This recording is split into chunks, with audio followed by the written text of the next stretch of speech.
Sim, a única pergunta que fica na cabeça da gente é: como chegamos a esse ponto? Se você olha para a direita, tem Lula. Se você olha para a esquerda, tem Alexandre de Moraes. Se você olha para frente, tem a Janja. Basicamente, a gente se sente completamente impotente perante a tudo que está acontecendo. E vamos lá. Você não precisa gostar do Bolsonaro, você não precisa ter feito campanha para ele, ser bolsonarista, nada disso. Mas o que eu vou dizer agora não é para quem concorda com ele, mas para você que talvez não está entendendo o que está acontecendo. Afinal de contas, o que tem a ver Bolsonaro Moraes com a sua vida?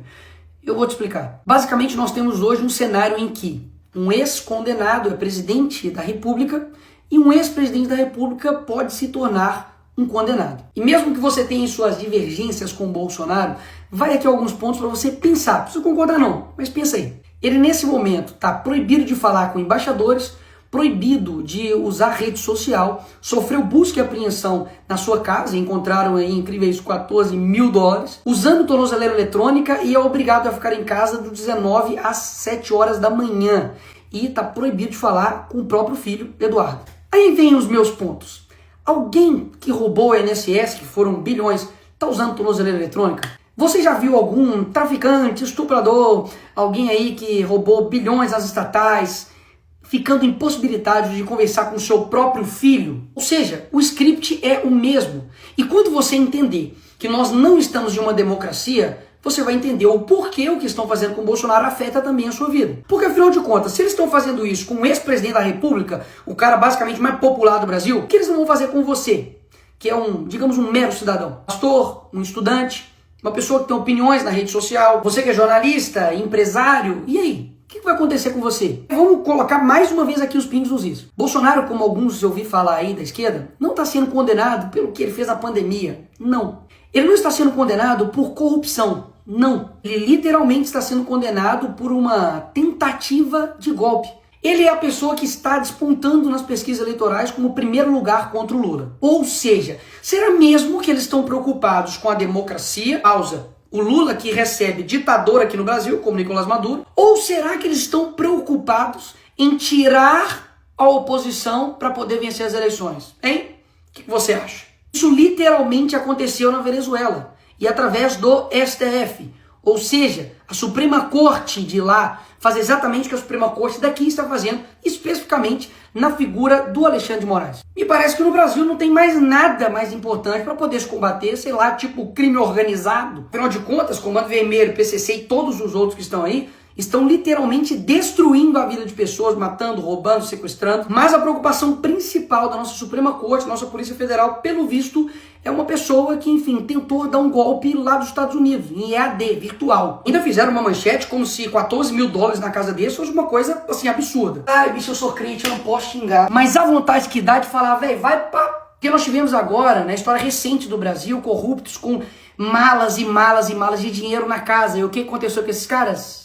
É isso mesmo, nada. Pessoas que foram condenadas por 400 anos, como o Sérgio Cabral, tá agora sendo influenciador no Rio de Janeiro, gravando um videozinho. Então, peraí, você não precisa gostar do Bolsonaro, não. Mas, pô, falar comigo que o que tá sendo aí possível de condenação dele, 43 anos de cadeia, é algo razoável? Fazer isso daqui com uma pessoa só porque aí tem vários indícios, possibilidades de golpe, que, convenhamos aqui, teve uma arma apreendida. As pessoas que estavam lá, sei lá, a faixa etária era de 50 a mais. Óbvio que é errado, já deixei claro várias vezes aqui, errado quebrar, errado depedar, e as pessoas têm que pagar por isso.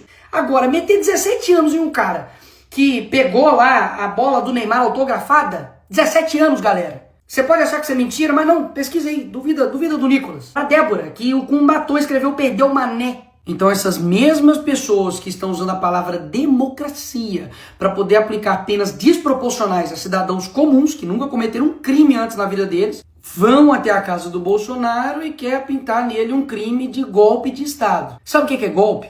Golpe é lavar dinheiro, é quebrar estatal, é desviar bilhões de reais. Isso sim é golpe. Sabe o que é golpe? É um juiz que não teve uma caramba de um voto, que não é representante de ninguém e não tem legitimidade para poder tomar as decisões, tomar todas as decisões do Brasil. Ou você não sente isso? De que tudo o Alexandre de Moraes decide. E um ponto importantíssimo, tudo isso aconteceu um dia depois do Donald Trump mandar uma carta assinada por ele em apoio ao Bolsonaro, deixando claro que as perseguições, que tudo está acontecendo com ele é uma injustiça, é caixas bruxas e, obviamente, poxa, estão fazendo isso para poder tirar ele das eleições. E nessa parte, a esquerda me vem com, ai, e a soberania do Brasil, Nicolas, e a soberania do Brasil? Eu concordo que, óbvio, o Brasil precisa, sim, ser soberano. Mas o que soberania significa, criatura? Significa que o país possa ter autonomia sobre suas decisões. E até aí tudo bem. O Brasil está dando um exemplo de como não ser diplomático, né? Porque não sei se você sabe, mas os Estados Unidos não é uma economia que você pode falar, quer saber, não quero ver você. Que antes da campanha Lula falava que com uma cerveja e uma conversa de bar resolveria uma guerra. E agora não está conseguindo resolver uma questão de tarifa. Só para lembrar aí. Agora, as decisões que os Estados Unidos está tomando nesse momento, ou futuramente possa tomar, como a lei Magnitsky, então até mesmo a taxação que o Trump fez, que no meu vídeo mesmo anterior eu disse que não há o que comemorar, afinal de contas a gente sabe que isso pode sim impactar e muito a nossa economia aqui no nosso país, nada mais está tomando uma decisão de como o seu próprio país irá tratar as questões das importações. Então a narrativa de que isso estaria ferindo a soberania nacional, isso é mais uma narrativa do PT da esquerda. PT esquerda que durante a sua vida inteira mentiu pra você. É o mesmo cara que te prometeu picanha e não entregou nada. Então assim, acreditar em todas as narrativas que a esquerda traz pra você, aí o problema nem é mais a esquerda, meu filho. O problema é você que acredita nela. Agora, mais uma vez, cá entre nós, vamos recapitular um pouquinho só a história. Lula acabou de pedir pra Cristina Kirchner, que foi condenada por corrupção, a soltura dela. Ele foi lá na Argentina pedir para soltar ela. A Gleisi Hoffmann, que é deputada do PT, não sei se você sabe, mas já foi até a TV árabe para poder pedir para o Lula ser solto. O PT foi em outros órgãos internacionais para poder falar para o Lula ser solto, contra o impeachment da Dilma, enfim. Fizeram isso milhares de vezes. E aí no caso deles é ajuda. Não, nós estamos aqui ajudando. Aí quando é o Eduardo, aí não. Aí é ataque à soberania nacional, é crime. Peraí. Eles não fizeram isso a vida inteira. E tem tipo de coisa que você tem que ir ver. Coloca aí no Google assim, ó, Foro de São Paulo. Pra ver que desde 1990 os caras estão influenciando externamente todos os países da América Latina e principalmente o nosso país. E uma perguntinha aqui gostosa aí pra você que é de esquerda ou canhotinha. Qual seria a sua reação se o Donald Trump, nesse exato momento agora, mandasse um avião aqui pro Brasil para poder buscar e resgatar Jair Bolsonaro? Fala pra mim a verdade, qual seria a sua reação? Ataque à soberania, pipipipopopó e não sei o que, não é? Mas foi exatamente isso que o Lula fez com a ex-primeira-dama do Peru, que foi condenada por corrupção. Usou o seu dinheiro de pagador de impostos, usou o avião das Forças Armadas Brasileiras para poder ir lá e resgatar ela. Opa, peraí! O Lula não tá ferindo a soberania, não? Ou seja, todo o script é o mesmo. Eles fazem a coisa errada, destroem o país, colocam a culpa no outro e depois criam um caos e depois se apresentam como uma solução. Mas e aí, Nicolas, o que nós vamos fazer? Aqui você chega na parte final, mas não menos importante do vídeo. Não, nós não estamos vivendo em uma democracia. Então, vamos partir daí. Em uma democracia normal, o Senado iria colocar freios e contrapesos com o STF. O STF seria uma corte não política, mas uma corte que iria zelar pela nossa Constituição. E o Congresso iria elaborar suas leis, ver o que é melhor para o país, e, enfim, também poder fazer emendas à Constituição para poder também frear os poderes dos outros demais poderes. Mas não é esse Brasil que a gente vive. Então esperar de mim ou dos outros deputados que a gente faça algo dentro da regra do jogo que irá mudar um jogo que eles não seguem a regra do jogo, é loucura imaginar essa forma. E eu tenho um exemplo aqui perfeito para poder te dar. No caso, por exemplo, do IOF, que houve um aumento de imposto pelo PT, claro, e Haddad, o Congresso viu isso e falou, vamos derrubar. E nós derrubamos. O que o Lula fez? Foi lá e derrubou a nossa decisão. O que nós fizemos? Fomos lá e derrubamos a decisão dele. O que o PT fez? Levou pro STF. Chegou no STF, o Moraes decidiu o quê? IOF, tá tudo bem, vai rolar. Ou seja, é como se eu fosse um jogador, fui lá no jogo, fiz 3 gols. Finaliza o jogo, nós ganhamos a partida, e aí o juiz fala, não. Os seus 3 gols não valeu, Nicolas. Na verdade, quando você faz um gol, o gol vai pro outro time. Então, vitória do time contrário. O jogador tem culpa nisso? Ele tem culpa de que um juiz está extrapolando por completo a sua competência? Não é falta de competência, de vontade, nem de garra, nem de luta de nenhum dos jogadores. Basicamente porque nós temos um juiz que tem superpoderes. Rui Barbosa poderia ressuscitar e defender que seja Bolsonaro ou a direita ou o Congresso ou o Parlamento que não resolveria. Então é isso, Nicolas. Nós temos uma ditadura e lascou. Não. Mas tem uma coisa valiosa que eu aprendi com o Olavo, que é o seguinte: quando a sua ânsia de agir é maior do que a sua ânsia de entender, a sua ação sempre vai ser incompreensível. Toda tirania, ela vai dobrando a aposta. E eu confesso que eu estou extremamente preocupado com o nosso país. Basicamente, ou vai surgir um novo Brasil, ou a gente vai virar de fato Coreia do Norte. O que nós podemos fazer para poder mudar essa situação? O primeiro passo de fato é você entender. Entender de que existe uma pessoa, basicamente, que chama-se Alexandre de Moraes, que está desbalanceando a nossa democracia. Então, Nicolas, o que você sugere? Eu confesso que muitas das vezes eu não sei. Mas uma coisa eu sei: que desistir, parar de lutar, parar de falar, parar de gravar vídeo, parar de comunicar com vocês,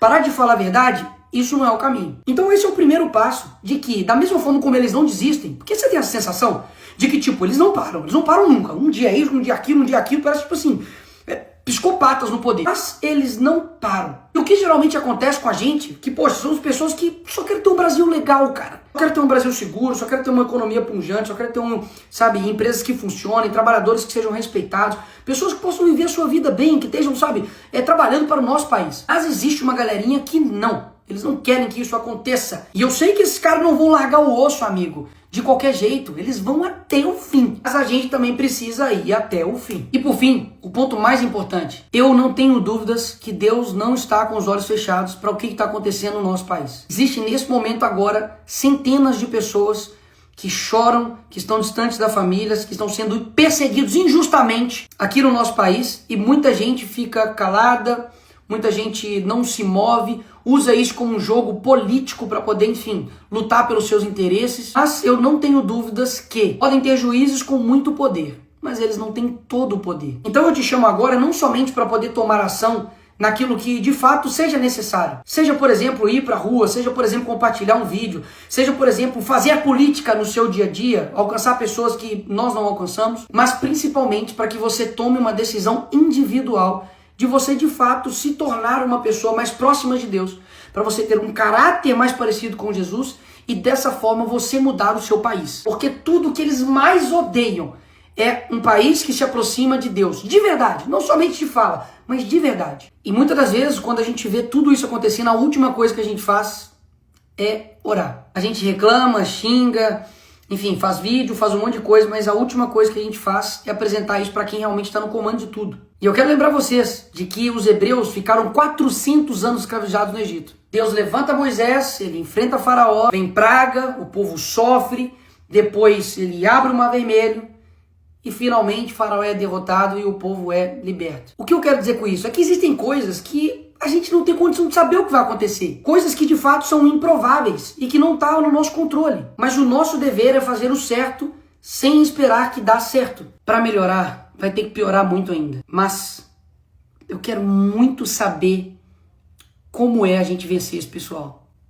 Você não tá com essa vontade também, não? Mas isso não depende de uma pessoa, de uma instituição, de um grupo somente, mas depende de todo mundo. Quando eu falo de todo mundo, é você que, enfim, tá aí, talvez vendo esse vídeo deitado na cama, ou tá vendo no ônibus, tá vendo no avião, enfim, não te conheço. Mas você é importante pra caramba nesse processo. Porque caso contrário, a gente realmente não vai conseguir. Porque pode ter certeza que um país que não sonha, ele não consegue atingir nada. Uma pessoa que para de sonhar, esquece, ela tá morta. Ter certeza que tem muita gente nesse país que tá com o coração verde e amarelo, louco para poder mudar as coisas.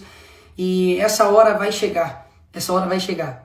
O sonho de um novo Brasil ainda tá vivo em mim. E eu não tenho dúvidas também que tá vivo em você. E pode ter certeza. O que tiver ao meu alcance, a gente vai estar fazendo. A minha voz é a sua. Enfim, não desiste daí, que eu não também desisto daqui.